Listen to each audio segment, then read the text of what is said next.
بسم اللہ الرحمن الرحیم۔ شروع اللہ کے نام سے جو بڑا مہربان نہایت رحم کرنے والا ہے۔ السلام علیکم پیارے بچوں، نظم ہم پڑھ رہے ہیں نعت کے چند اشعار ہم اپنے لاسٹ لیکچر میں پڑھ چکے ہیں۔ آج ہم مزید اگلے اشعار کو پڑھیں گے، تو آئیے دیکھتے ہیں اس کے شعر نمبر 5 کو۔ ہر آدمی پہ کھولا محنت کا راز اس نے، جو سو رہے تھے غافل آ کر انہیں جگایا۔ جی بچوں، پہلے ہم اس شعر میں موجود مشکل الفاظ اور ان کے معنی دیکھ لیتے ہیں۔ راز کے معنی ہے پوشیدہ بات، چھپی ہوئی بات، اور دوسرا لفظ ہے غافل کے معنی ہے غفلت میں پڑے ہوئے لوگ۔ شاعر محشر رسول نگری نعت کے اس شعر میں کہتے ہیں کہ آپ صلی اللہ علیہ وسلم نے لوگوں کو محنت کرنے کی تاکید کی۔ آپ صلی اللہ علیہ وسلم نے لوگوں کو بتایا کہ محنت ہی کامیابی کا راز ہے، کامیابی کی ضمانت ہے، اور جو لوگ محنت سے کام کرتے ہیں کامیابی انہی لوگوں کے قدم چومتی ہے۔ لوگ اپنے دنیا میں آنے کے مقصد کو بھول چکے تھے، فراموش کر چکے تھے۔ وہ یہ نہیں جانتے تھے کہ اللہ تعالیٰ نے انسانوں کو اپنی عبادت کے لیے پیدا کیا ہے۔ وہ عیش و عشرت میں مگن ہو چکے تھے، کفر و شرک میں ڈوب چکے تھے۔ آپ صلی اللہ علیہ وسلم نے ایسے لوگوں کو خواب غفلت سے بیدار کیا اور انہیں بتایا کہ انسانوں کو پیدا کرنے سے اللہ تعالیٰ کا مقصد یہ ہے کہ اللہ تعالیٰ کی عبادت کی جائے۔ آئیے تو اب اس نظم کے اگلے شعر نمبر 6 کو دیکھتے ہیں۔ شعلے بھڑک رہے تھے دنیا میں کفر و شر کے، انسان کو اس نے آ کر اس آگ سے بچایا۔ پہلے ہم اس شعر میں موجود مشکل الفاظ اور ان کے معنی دیکھ لیتے ہیں۔ شعلے آگ کی لپٹیں، بھڑک جوش، بھڑکنا یعنی جوش میں آنا، کفر کے معنی ہے انکار، اور شر کے معنی ہے برائی۔ نعت کے اس شعر میں شاعر کہتے ہیں کہ جس وقت حضرت محمد صلی اللہ علیہ وسلم اس دنیا میں تشریف لائے، اس وقت اس دنیا کی حالت بہت خراب ہو چکی ہوئی تھی۔ دنیا جہالت میں ڈوبی ہوئی تھی اور لوگ لڑائی جھگڑوں میں پڑے ہوئے تھے۔ وہ بتوں کی پوجا کرتے تھے، نہ تو وہ بڑوں کی عزت کرتے تھے، نہ ہی چھوٹوں سے محبت یا شفقت سے پیش آتے تھے۔ وہ اللہ تعالیٰ کو بھی نہیں مانتے تھے۔ اس کے علاوہ لوگ اور بھی بہت سی اخلاقی برائیوں میں مبتلا ہو چکے ہوئے تھے۔ جھوٹ بولنا، شر پھیلانا، فساد اور جھگڑے پیدا کرنا، بیٹیوں کو زندہ دفن کر دینا اور شراب پینا، اور اس کے علاوہ ایسی بہت سی برائیوں میں مبتلا ہو چکے تھے، ایسی بہت سی برائیوں کا شکار تھے۔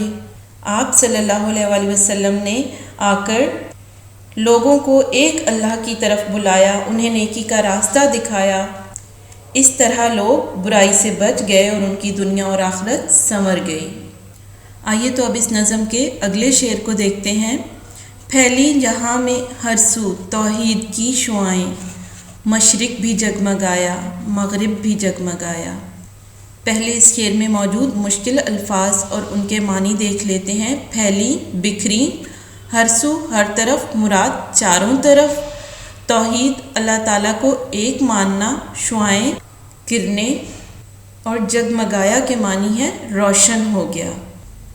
جی بچوں، تو نعت کے اس شعر میں شاعر کیا بتا رہے ہیں؟ شاعر کہتے ہیں کہ آپ صلی اللہ علیہ وسلم کی آمد سے پہلے عرب کے لوگ بتوں کی پوجا کرتے تھے۔ انہوں نے بہت سے بت بنا رکھے تھے اور ہر کام کے لیے الگ الگ بت تھا۔ وہ ان بتوں کی پوجا کرتے اور انہی سے مرادیں مانگتے۔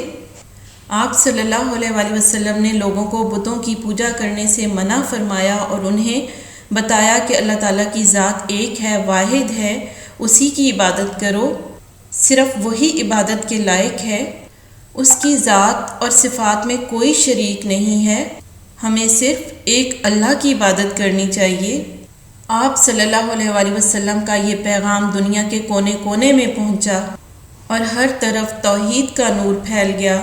لوگ ایک اللہ کی عبادت کرنے لگے اور اس نور سے مشرق اور مغرب دونوں جگمگا اٹھے، دونوں روشن ہو گئے۔ آئیے تو اب نعت کے اگلے شعر کو دیکھتے ہیں۔ بھولی ہوئی تھی دنیا اپنے خدا کو محشر، خالق کے در پہ اس نے مخلوق کو جھکایا۔ پہلے اس شعر میں موجود مشکل الفاظ اور ان کے معنی دیکھ لیتے ہیں۔ خالق پیدا کرنے والا، در کے معنی ہے دروازہ، چوکھٹ، مخلوق اور مخلوق کے معنی ہے پیدا کی ہوئی چیز، یعنی اس سے مراد ہے ساری دنیا۔ شاعر محشر رسول نگری نعت کے اس شعر میں کہتے ہیں کہ لوگ گناہوں میں ڈوب کر اللہ تعالیٰ کی ذات کو بھولے ہوئے تھے اور وہ ایک اللہ کی عبادت کرنے کے بجائے کفر و شرک میں مبتلا ہو چکے تھے۔ اللہ تعالیٰ کے شریک ٹھہراتے تھے، بتوں کی پوجا کرتے تھے اور اللہ کی عبادت سے بالکل غافل تھے۔ آپ صلی اللہ علیہ وآلہ وسلم نے لوگوں کو ایک اللہ کی عبادت کرنے کا حکم دیا اور انہیں ایک مرکز پر اکٹھا کیا اور انہیں بتایا کہ اس پوری کائنات کو پیدا کرنے والی اور انہیں یعنی انسانوں کو بھی پیدا کرنے والی اللہ کی ذات ہے، اس لیے انہیں صرف ایک اللہ کی عبادت کرنی چاہیے۔ آپ صلی اللہ علیہ وآلہ وسلم نے اللہ تعالیٰ اور بندے کے تعلق کو واضح کیا انسانوں پر۔ آپ صلی اللہ علیہ وآلہ وسلم نے زندگی گزارنے کے اصول بتائے اور انسانوں کو ان کی تخلیق کا مقصد بتایا کہ اللہ تعالیٰ نے انہیں کیوں پیدا فرمایا ہے۔ یوں آپ صلی اللہ علیہ وآلہ وسلم نے لوگوں کو اللہ تعالیٰ کے قریب کر دیا۔ لوگ ایک اللہ پر ایمان لے آئے اور اس کی عبادت کرنے لگے۔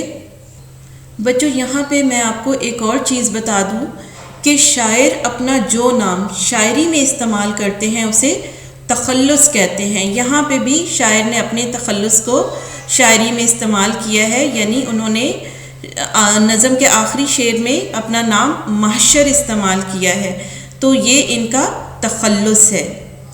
نظم نعت ہماری مکمل ہو چکی ہے۔ آج کا لیکچر ہمارا یہیں پہ ختم ہوتا ہے۔ اللہ حافظ۔